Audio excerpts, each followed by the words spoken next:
The debate regarding recycling is not new and it's constantly being questioned. Is home recycling a waste of time? That's the question today. I'm here with Pieter, Cleppe, editor-in-chief for Riks Europe. Welcome. Thank you, Rebecca. So to start off with, are you critical to recycling within the EU, and can you tell us why in that case?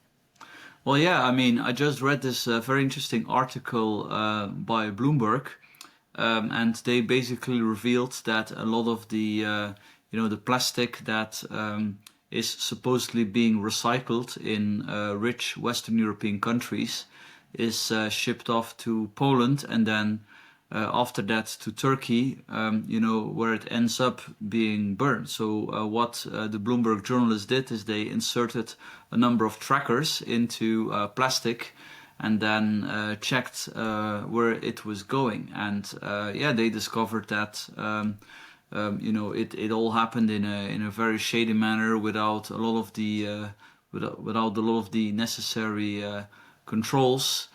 And typically then one of the things they discovered that often in Turkey, in the places where this supposedly recyclable plastic was being stored, there were fires, mostly at night, resulting in all the plastic being burned, which was of course not the idea at the beginning. And the thing here is that politicians are going further and further, trying to incentivize citizens to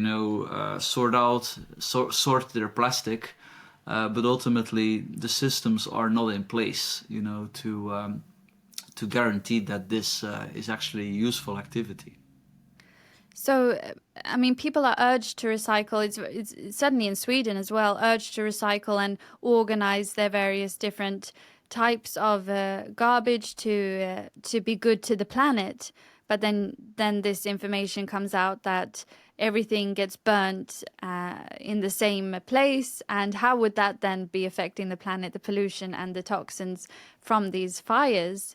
What does this tell us as a people of Europe, the fact that we put so much effort into recycling?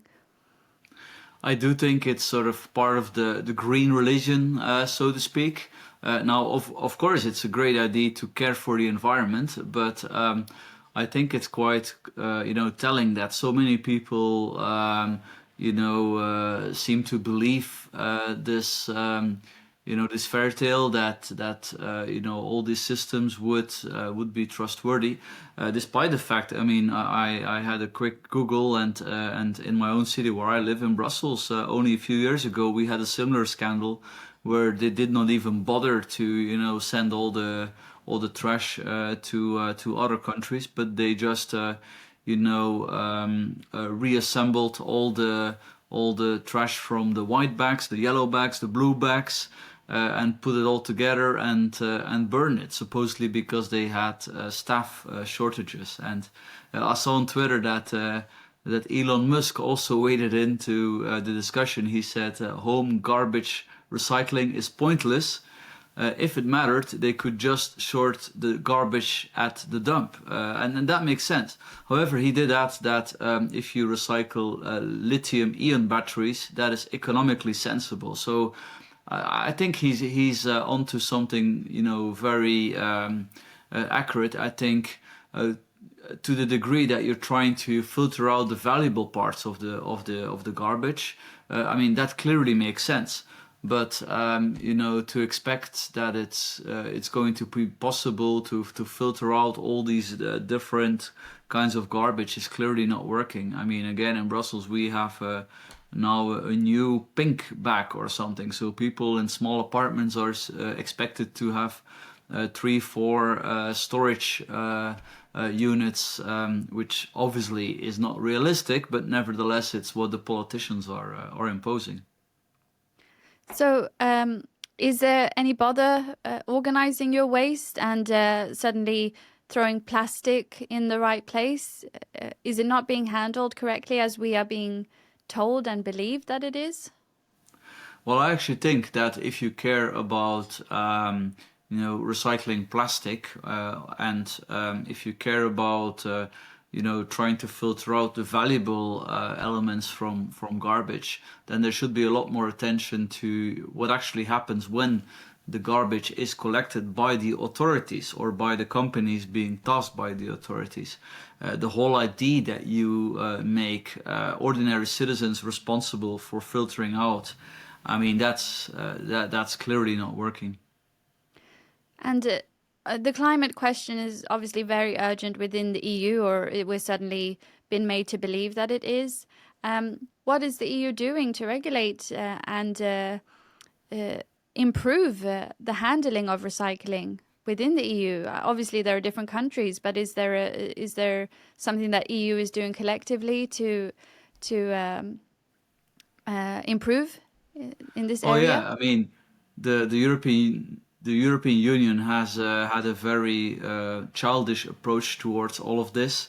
I mean, at one point, the European Parliament supported, or a majority, banning plastic altogether. And I remember having discussed this topic with a lobbyist who's then, trying to convince the members of European Parliament not to do that. And one of the things that his team did was just to go up to them with a bag of condoms and basically showing them, look, this is also plastic, right? Do you want to ban this? So obviously, I think let's try to keep the EU as far away from this already complicated, challenge. This is typically a very local problem. Of course, to the extent that it touches upon trade, the EU should try to, scrap barriers for companies to scale. But I don't think we need some green nanny approach. Certainly not if you look at the track records of the Greens when it comes to their beloved recycling approach. And you mentioned Elon Musk and the mention of lithium batteries, and obviously electric vehicles. They want this market to grow, so there's the batteries there. What is the approach from the EU and the European Union to improve the problem with the growth of these batteries? They're constantly being made and developed because we live in a society where we're dependent on them. Well, that's another thing, but what we see is indeed that there's a lot of question marks, let's say, broader than just batteries, because batteries, as Elon said, are relatively, valuable. But there's a lot of question marks about a lot of the renewable energy, the green energy sources, wind power and solar power, on how to deal with the garbage, because these energy sources they contain a lot of toxic elements that are pretty hard to process.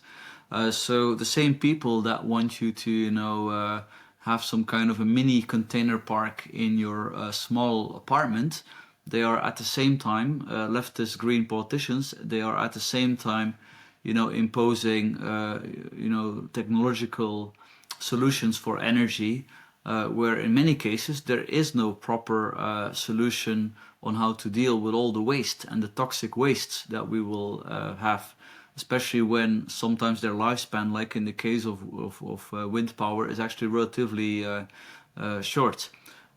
So yeah, the priorities are completely wrong, I would say. Thank you, Pieter Cleppe, Editor-in-Chief for Riks Europe.